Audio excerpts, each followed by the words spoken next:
तुम्ही व्रत नियम न करावे, शरीराते न पिडावे, दुरी केही न वचावे, तीर्थासी गा. ओवी आहे 89 आणि अध्याय आहे 3. अर्थ असा आहे की ज्ञानदेव सांगतायत, तुम्ही व्रत नियम करण्याची आवश्यकता नाही, शरीराला पीडा देण्याचेही कारण नाही आणि तीर्थयात्रेनिमित्त दूर जाण्याचे सुद्धा काहीच कारण नाही. कारण जर तुम्ही स्वधर्माचे आचरण केले तर तुम्हाला या गोष्टी करण्याची गरज नाही, असं ज्ञानदेव सांगतायत. आणि या संबंधात आपण संत सावतामाळी यांच्याबद्दलची माहिती किंवा गोष्ट ऐकूया. वारकरी संप्रदायातील एक श्रेष्ठ संत म्हणजे सावतामाळी होते.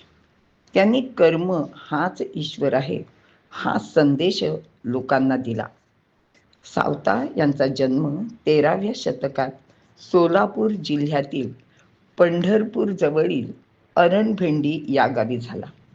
त्यांचे आजोबा देवूमाळी हे वारकरी होते. त्यांचे वडील आणि आई सुद्धा खूप धार्मिक होते. ते सर्वजण पंढरीची दरवर्षी यात्रा करीत असत. सावतामाळी यांच्या पत्नीचे नाव होते जनाई. त्यांना एक मुलगा आणि एक मुलगी सुद्धा झाली होती. या माळी लोकांचा म्हणजे सावता माळीचा मुख्य व्यवसाय होता शेती. ते विठोबाचे निस्सीम भक्त होते. ते नेहमी शेतात काम करता करता अभंग म्हणत असत. त्यांची अभंग शैली साधी, सरळ आणि सर्वांना समजेल अशी अगदी सोपी होती. आपल्या अभंगातून ते विठोबाशी संवाद साधत असत. त्यांचे जीवन म्हणजे कर्मात भक्ती आणि भक्तीत कर्म, किंवा सोप्या भाषेत सांगायचे झाले तर कामात भक्ती आणि भक्तीत काम असा होता. यांची ईश्वर भक्ती ही मंदिरात कमी आणि मनात जास्त होती. त्यामुळे असेल कदाचित ते कधी पंढरपूरला गेले नाहीत. पण असे सांगतात की त्यांची भक्ती पाहून प्रत्यक्ष पांडुरंगच त्यांना भेटायला अरणभेंडीला त्यांच्या घरी आला होता. सावता यांनी अध्यात्म आणि भक्ती, आत्मबोध आणि लोकसंग्रह, कर्तव्य आणि सदाचार यांची बेमालूम सांगड घातली होती. ते सांगत की ईश्वराला प्रसन्न करून घेण्यासाठी जप तप यांची आवश्यकता नाही. तसेच दूर कुठेतरी तीर्थयात्रेला जाऊन आपल्या शरीराला सुद्धा त्रास देण्याची गरज नाही. संसारात त्याग करून संन्यास घेण्याची सुद्धा गरज नाही. ईश्वराचे अंतःकरणपूर्वक चिंतन श्रद्धेने केल्यास ईश्वर आपल्याला प्रसन्न होतो. तो आपल्याला दर्शन सुद्धा देतो. हा त्यांचा स्वतःचा अनुभव होता. सावतामाळी यांच्या जीवनातील एक आश्चर्यकारक प्रसंग सांगितला जातो. एकदा विठ्ठल पंढरपूरहून सावता यांना भेटण्यासाठी निघाले.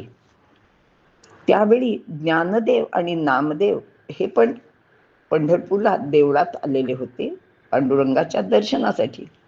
पण त्यांच्या लक्षात आले की अरे, इथे देव तर दिसत नाहीये. आता देव कुठे गेले असतील असा विचार करताना त्यांच्या लक्षात आले की हे पांडुरंग महाराज सावतामाळी ज्यांच्याकडे गेलेले दिसत आहेत. मग काय, दोघेही संत श्रेष्ठ देवाच्या मागोमाग निघाले. तेव्हा पांडुरंग अगदी धावत धावत आले आणि सावता यांना म्हणाले की माझ्या मागे दोघे जण लागले आहेत. ते माझा पिच्छा सोडत नाहीयेत. तुम्ही मला पटकन कुठेतरी लपवा. सावता म्हणाले की अहो, आता मी कुठे लपवू तुम्हाला? खरं तर तुम्हाला लपवायचं म्हणजे आता इथं जागाच नाहीये.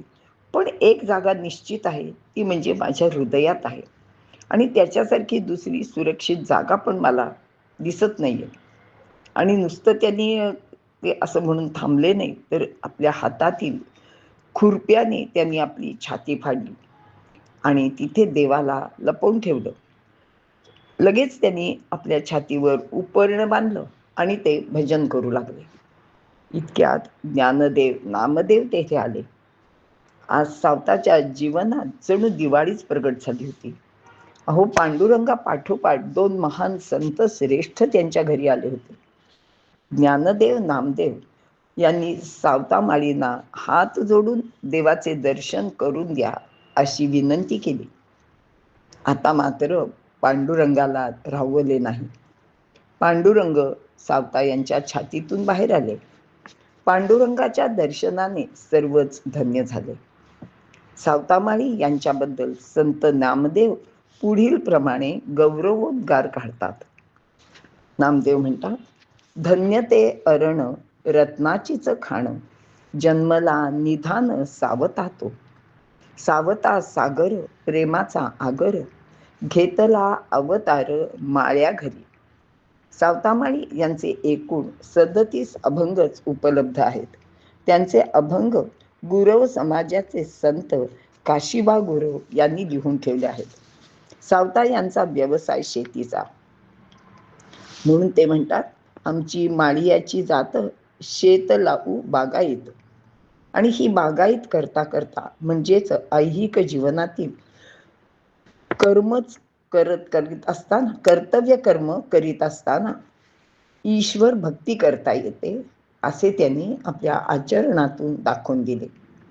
ते म्हणतात, ईश्वराची भक्ती करण्याचा अधिकार सर्वांना आहे.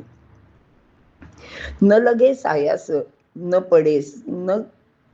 पडे संकट, नामे सोपी वाट वैकुंठाची. अशा रीतीने जनसामान्यांना त्यांनी भक्ती मार्गाची शिकवण दिली. त्यांना आत्मोन्नतीचा मार्ग दाखवला. समरसता आणि अस्तित्व अलिप्तता यांचा विलक्षण समतोल त्यांनी आपल्या जीवनात आचरून दाखवला. लोकांपुढे एक आदर्शच निर्माण केला. मात्र या थोर संताला केवळ 45 वर्षाचे आयुष्य लाभले. आरणभेंडी येथे आषाढ वद्य चतुर्दशी शके 1217 मध्ये म्हणजेच 12 जुलै 1295 मध्ये सावता अनंतात विलीन झाले. आजही पंढरपूरहून श्री विठ्ठलाची पालखी वर्षातून एक वेळ खास या भक्ताला भेटण्यासाठी आरणभेंडीला येते. सावतामाळी यांचे काही प्रसिद्ध अभंग, त्यातले आपण एक एक ओळ पाहूया. आपल्याला बहुतेक सगळ्यांना हे अभंग माहितीच आहेत. आमची माळियाची जात शेत लावू बागायत. पुढचा अभंग आहे, कांदा मुळा भाजी अवघी विठाई माझी. नंतर ते म्हणतात, वैकुंठीचा देव आणूया कीर्तनी. त्यासाठी ते सांगतात, स्वकर्मात भावे रत मोक्ष मिळे हातोहात. सावत्याने केला मळा विठ्ठल देखी येला डोळा. योग याग तप धर्म सोपे वर्म नाम घेता. नंतर अजूनही ते सांगतात, तीर्थ व्रत दान अष्टांग यांचा पांग नको आम्हा. प्रपंची असूनी परमार्थ साधावा, वाचे आळवावा पांडुरंग. आणि असं आहे, मोट नाडा विहीर दोरी अवघी व्यापिली पंढरी. आपल्या अभंगात वेगवेगळी उदाहरणं देताना सुद्धा ते आपल्या शेती व्यवसायातील गोष्टींचाच उल्लेख अत्यंत खुबीने करतात. असे हे कर्मयोगी सावतामाळी ज्ञानदेवांनी वरील ओवीत सांगितल्याप्रमाणे त्यांचे आचरण होते. आणि त्यांनी स्वतः सांगितल्याप्रमाणे त्यांना मोक्षसुद्धा मिळालाच असे म्हणायला हरकत नाही.